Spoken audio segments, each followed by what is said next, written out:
What up, what up, what up, what up, man? Look, I've been seeing everything going on, man, with this celebration of hip hop, celebration of hip hop 50. And it's just something that's on my mind today.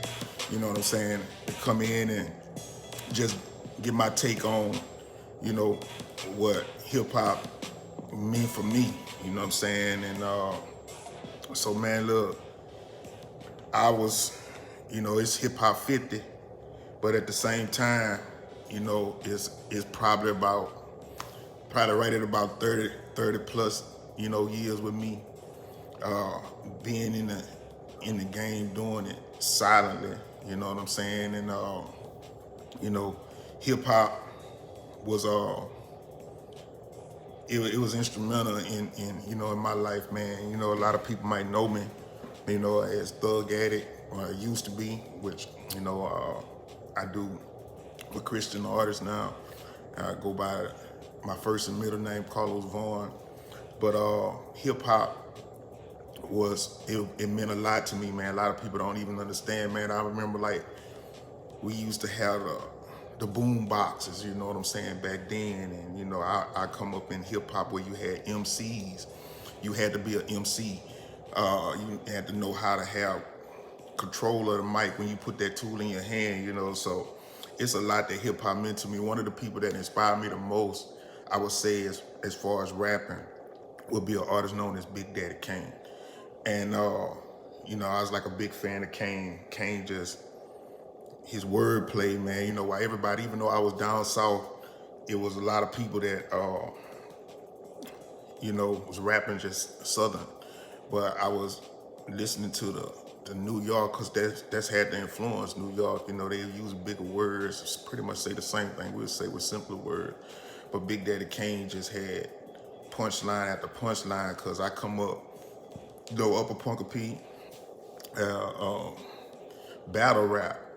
And so I was in the mode where, we had breakdance and we had all of this stuff going on. So it was a big part of hip hop scratching. Shout out to DJ Ron D, who had DJ equipment in our neighborhood and allowed us to come in and record music and just off of other instrumentals at first, because that's all we had out in the country, man. But we used to, I used to get out of class all the time just for rapping at assemblies, Christmas rap, Easter rap, Thanksgiving rap, so it was probably when I got maybe like 8th, 9th grade where I really started taking it serious, sitting down, writing.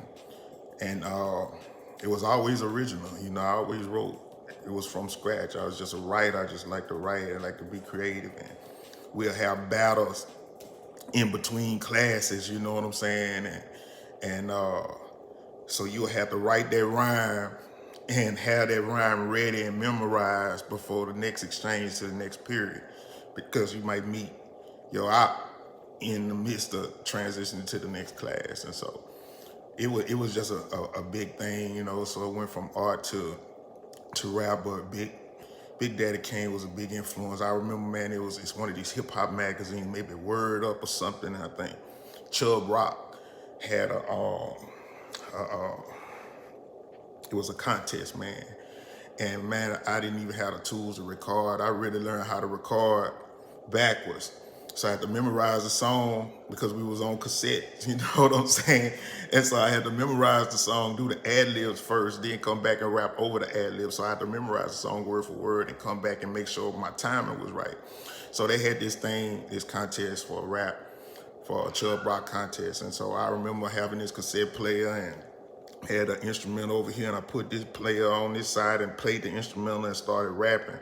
And I sent it, and I won a T-shirt. And you couldn't tell me that I won this Chubb Rock T-shirt, because I sent in this cassette with this rap that I did in the house. And I got all types of pictures, like the old pictures. Like I couldn't wait to get the boom box. And it probably was a cheaper version of the type of boom boxes, but with the EQs on there, with the equalizers, where you can turn up the bass, you can turn up the highs, all of this stuff was on the boom box. It was just a big thing. So I think this book used to always be back in the day, Finger Hut. You know what I'm saying? Everybody wanted this certain boom box from Finger Hut, you know what I'm saying? So I come up, hip hop, man, a whole lot, man. Like I listen to a lot of people, and I was able to be around a lot of people in the industry, you know, coming out of the South, you know, when I came to Baton Rouge and started really pursuing it.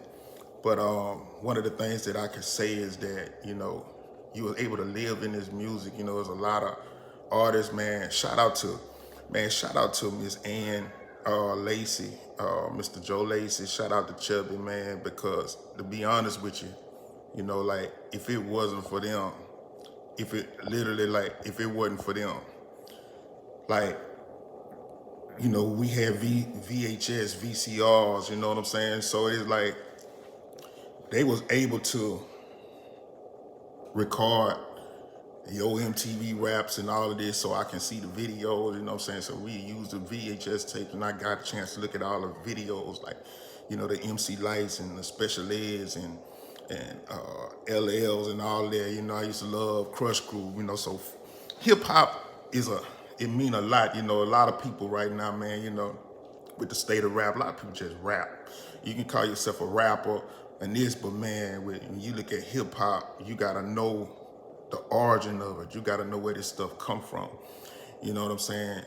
And so, you know, you can try to be a teacher, but you gotta be a good student first. But man, it's so many rappers, like I can go back and I can listen to it now and I can appreciate, you know, the stuff that we were saying in those times, like coming up in the 80s and in the mid 90s, you know, with music, it was really about your skill set as far as an artist, as far as being MC, a rapper, you know, getting on the mic. You know, you got a lot of people that's good in the studios now, man. But you know, you get on stage, man, there's no stage presence and times have changed. So I've been in it like 30 plus, man. I've been in BR, you know, did some stuff, you can see it.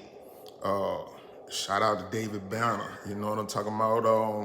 You know, on the Firewater boys, you know, that's one of the big things I did with the compilation. I look at it sometime and I look at all of the big names that was on there.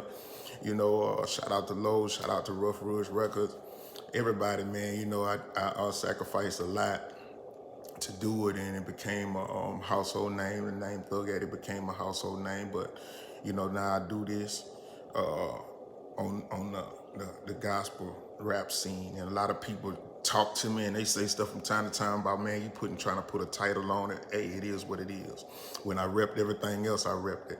But shout out to hip hop, man. I appreciate you. The culture, the whole thing, you know what I'm saying? I like bring the DJs back, man. You know, it's like, man, we used to have MCs and we had DJs. Now you got all these entourages and stuff like that, man. Shout out to Loke, man. Shout out to Max. Shout out to everybody in, you know, BR.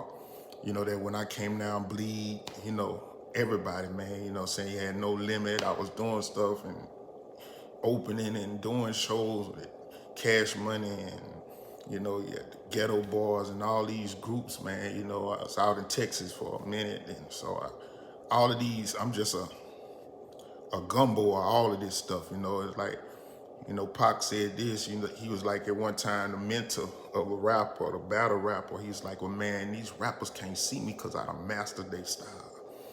And so I picked up on that when he said it. It's like, you know, people looked at me like, okay, man, you didn't have an identity, you didn't have a certain style.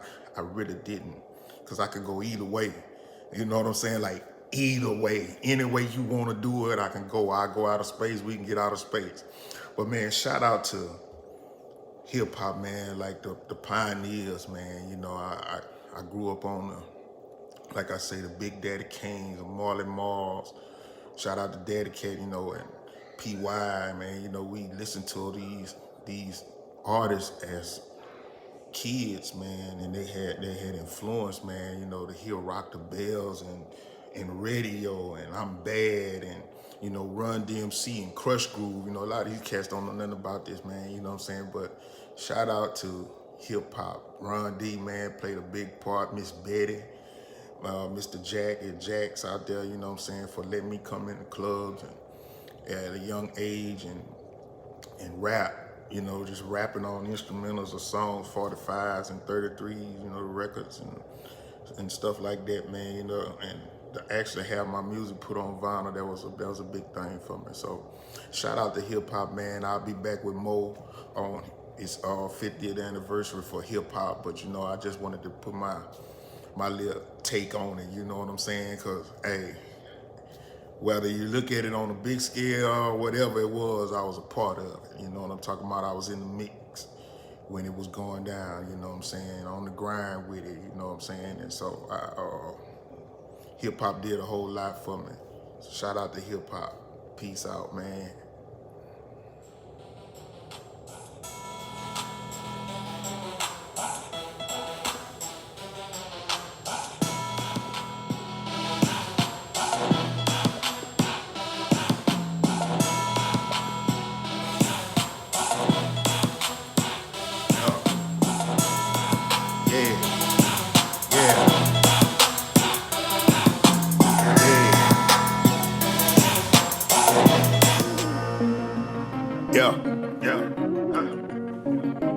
Misfit. About that life, CB.